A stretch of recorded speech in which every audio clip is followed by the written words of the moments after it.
8:45 on this Friday morning. Some people only watch the Super Bowl, of course, for the ads and the commercials, but this year, they may be disappointed with some big-name companies opting out of advertising because of the pandemic. Smaller advertisers are hoping to take center stage, featuring some uplifting messages.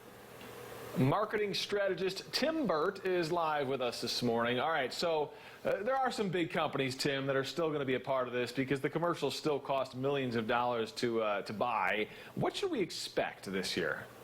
I think you're going to see a mix of two things. You're going to still see the humor. People still want to laugh, but you're also going to see some commercials that, because of the pandemic and things like that, a lot of people out of jobs, you're going to see some very uplifting commercials as well. So it's going to be different on all levels.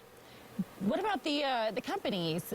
We always see the beer commercials. Everyone's talking about that the next day. I mean, are we going to see some of these smaller companies step up and shine, just, taking advantage of this unique opportunity? Absolutely. You got 19 new advertisers this year, including Chipotle, but even some bigger companies have doing their first Super Bowl ad ever, like State Farm, for instance. So you've got Uber Eats, DoorDash, Indeed.com, Scott's Miracle-Gro. So you got a nice new infusion of talent coming in this year. Oh. Well, let's talk about strategy. I know that's what you do.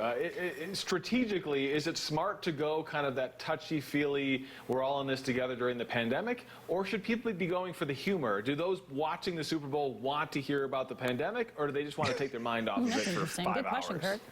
We watch the commercials and the game for escapism, and it really depends on the advertiser. It depends on what your stated goal is, too. What's the message you're ultimately trying to send here? Honestly, if it were me, we've had 11 months of nothing but pandemic. I would stay away from that. I want to make people laugh or make them think and motivate them to action. That's what Indeed.com is doing. They're encouraging people to upload resumes, and they're telling companies, if you're hiring, let us know that you're using a Twitter hashtag thing. So you're going to see a mix. Really just being impactful, creating those memorable moments, the takeaways that people will be talking about the next day. That's the goal there. And this has got to be pretty expensive, this ad space. It is. It's actually cheaper than last year. $5.6 million for 30 seconds last year on average. This year's $5.5 million.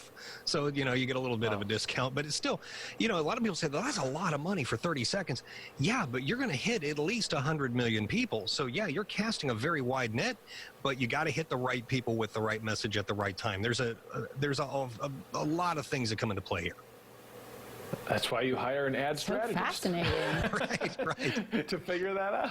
That's what keeps you going. Well, thank you so much for your time. Definitely going to be interesting to watch for those ads on Super Bowl Sunday. We appreciate your perspective. 8:48 right now. Let's get Brooks's perspective.